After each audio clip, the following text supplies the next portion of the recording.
coming. But let's talk about this with Andrew Lownie. He's the historian and author, of course, of the book entitled The Rise and Fall of the House of York. And I'm delighted to say joins us. Andrew, thank you very much. Pleasure. Really good. I mean, listening to and watching everything you've been saying, you're obviously on breakfast most days with JK talking about this. I mean, look, you were flagging for a lot of years there was something going wrong at the heart of the House of York. There's certainly big questions that need to be answered. What do you make of now 7 different police forces investigating particularly these what Andrew's links with Epstein, and particularly these so-called, I don't like this name, but the 90 Lolita Express flights. Tell us what they mean by that. Well, the Lolita Express is I suppose, just a term for the flights that were bringing in young girls who were trafficked, either to some of Epstein's properties or to this country. And certainly there's some evidence now that off those flights, one of the women or young girls was taken to Andrew. But I do welcome this. I mean, I've been calling, as you say, for this for a long time, along with others, including the former head of Royal Security. I think it's much harder for them to duck the bullet now, with 7 of them looking at them. I mean, it's extraordinary, just the overwhelming evidence for the sex trafficking and also for the misconduct in public office. I've offered my research, some of the stuff which I wasn't able to put in the book for legal reasons, to the National Crime Agency. I haven't heard back from them, but they're the ones who should really be coordinating all this. Yeah. I think the danger is that it doesn't have a proper coordination. But this is a good sign, and certainly what my sources are telling me is that charges will be levelled. My one concern is that the last thing the royal family want is a trial. I mean, they shut down the Burrell trial years ago. So are we going to have a trial, or are we going to have Andrew disappearing to the Middle East, rather like King Juan Carlos of Spain did, and avoid facing justice? I think there are a lot of questions, not only for the police, but also for the government. Why have they basically tried to, successfully prevented me from seeing any of the papers relating to Andrew's time as a trade envoy? I mean, I've been trying under FOI for 6 years now. And also, I think the palace have questions because they knew what was going on. I know that they were suppressing the story. They were using strong-arm tactics on the press. And the BBC today levelled a series of questions which they've refused to answer. I mean, this is the thing. I mean, we've spoken obviously to Di Davies, the former head of the Royal Protection Police, and he's always said, that this must have gone all the way up to the top level. The idea that Prince Andrew's only security detail, didn't know where he was. Of course, they knew whether he was staying in Jeffrey Epstein Island or in his home, and who was visiting and who was arriving in Buckingham Palace. Of course, they keep records of these things. These must be still available somewhere, but have not been forthcoming. And of course, that this information would have gone to senior figures in the Met Police, and of course, it would have gone to senior figures in the royal household, whether it went all the way to the late Queen or indeed to the now King. We don't know, but that certainly seems to be the view of people who worked in the palace.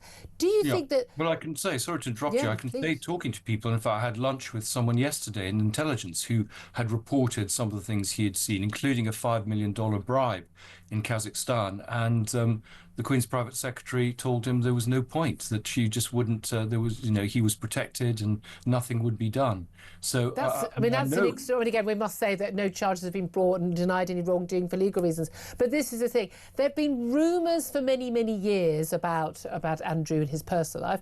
There were certainly a lot of question marks raised. Again, these things, as you know, because you've had to deal with the lawyers over your book and all your revelations there, about where sort of hinting at sort of what was Randy Andy, what was he up to, but also his nickname was, but also there's his attitude when he was working as a UK trade envoy, and an awful lot of golfing and nice holidays being tagged on. But the allegations that, again, the police are looking into, no charges as yet, but the allegations that appear to be there in the Epstein files, assuming these documents are real, are far, far more significant of this. And frankly, in misconduct in a public office, he may not have been paid for that role, but he was absolutely acting on behalf of the government. That would, that ultimate term, if convicted of any crime, would be life imprisonment. Do you think, realistically, we are going to have charges brought against, you say that you think charges will be levelled, but charges brought and a court case ever going ahead? Or do you think that the establishment will, royals, government, police, everybody, will just get together for this to never happen? Well, I hope that's not the case. I mean, I think there's quite a lot of public anger about this, that there's one rule for the royals and one rule for everyone else. Yeah. So I've been told that they are looking at this carefully. It's why there is a slight delay. They want to make sure they've got their ducks in a row. I mean, I just correct you there. I mean, he was paid. The Queen gave him £250,000 a year. He claimed Well, he wasn't enormous. paid by the government, though, was he? But No, he was. He got huge expenses oh, for these trips I from know the expensive. top there. I thought you said the Queen paid him, though, but that wasn't. I thought he. I No, remember. the Queen, he was paid a stipend and he also claimed expenses. And he Right. was putting on those expenses things like the masseurs, Yeah. and those were being pushed through. Yeah. So, I mean, he was tasked by the Civil Service, by the Foreign Office and Department of Business and Trade. But yeah, the authorities have been very keen to move on Peter Mandelson, less keen to move on him. Again, just to pick you up, I mean, these allegations are clearly very, very serious, but they're also absolutely back up everything I found in my 5 years of research. And, the question has to be asked why, given I produced plenty of evidence when the book came out in August of both the sex trafficking and the misconduct, nothing was done at that stage, or indeed before, because some of these stories, as you say, have been appearing in the press for years. So I think there are big questions about how the cover-up that's gone on. This is getting bigger than Andrew. It's getting to a sort of Watergate dimension. Well, that's the thing, isn't it? In the efforts to cover up actual end up, because it would damage, quote, the firm by anything, the Queen's son being involved, that is going to, it would appear, explode in their face. And as you say, the public anger over this is huge. And people, I mean, we openly laugh about the fact that there's no case to answer at all, but you paid 12 million quid to a woman that you didn't even know. And the late Queen, the current King, and other members of the royal family contributed to that fund to pay the legal fees and pay Virginia Giuffre off. That photograph we now know, which we always knew, was legitimate. But this is the thing. The fact that the Metropolitan Police at no point thought it was necessary for them to interview Andrew over the allegations that Virginia Giuffre had made, I think is quite extraordinary in itself and tells its own story. It does. I mean, I put an FOI request and they wouldn't even tell me if they had investigated Andrew or not. I mean, I think Channel 4 put in requests, Virginia Giuffre put in requests. It was very clear that, a whole series of people were material witnesses to what was going on, members of his staff, I mean, his own family. I mean, I'm afraid we still live in a very deferential world. And I think, that needs to change. I mean, if the monarchy is to survive, it has to adapt and modernize, and it has to be open to scrutiny, because what's clear here is this is also a national security question. The Chinese and Russian secret services penetrated this country through the greed of two of the members of the royal family because there was no oversight of those individuals. I mean, there are many people saying this is bigger than the Profumo affair because it stretches wider than that. And of course, the public anger about this is huge. And at the end of the day, we're not just talking about confidential documents being leaked and stuff that a lot of us, frankly, we're not in the money markets, won't understand the significance of. But we do understand the significance of young girls being abused, being trafficked, being raped. And again, I think a lot of people are completely unaware of just the full nature of the abuse that these girls were put under, and the number of them who, even to this day, live in fear of Jeffrey Epstein and those who knew him because of the power that he had. Insider information, it's treason, and it's financial corruption at the heart of the royal family, by a son of a monarch, a brother of a monarch, abetted, I have to say, by a former monarch and possibly by a present one. Yeah, I mean, there's always been a lot of love and a lot of respect and deference to the late Queen Elizabeth, and a lot of understanding that this was her favourite son, and mothers often don't want to believe the worst of their sons. There's no doubt at all that King Charles now and Prince William have long wanted Andrew to be cast aside and stop damaging the firm, damaging the royal family as an institution.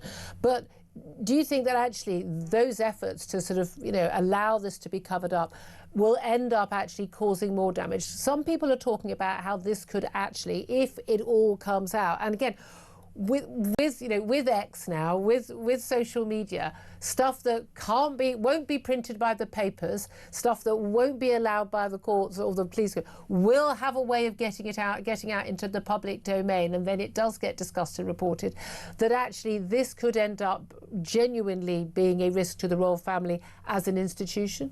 Well, it's an opportunity for the royal family, as I say, to reform itself. I mean, if it's to survive, it has to address this issue, because if they don't, they're in big trouble. I mean, I'm sure William has no involvement in this, but I mean, I'm afraid the present monarch does.